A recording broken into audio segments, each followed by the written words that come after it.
All right, so here it is. We got it assembled,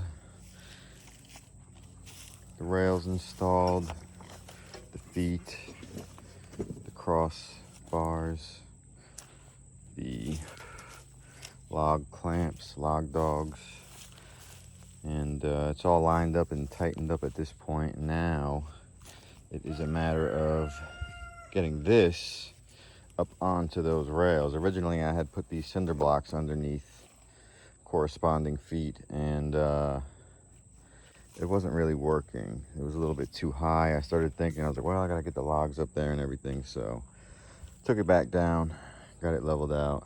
Now it's time to get this probably 400 plus pounds power head up onto here.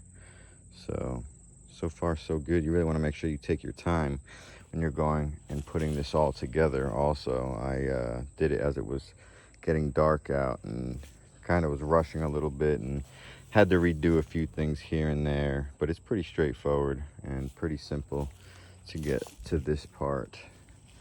The power head itself, these were all, it was completely in pieces. Had to put these uprights in, these brackets. This is where you're really supposed to use a piece of equipment to lift this whole thing up and set it down on here.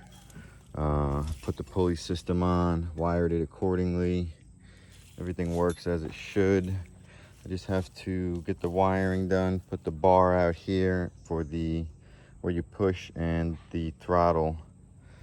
And yeah, so far so good. We're getting her done. I'll be back.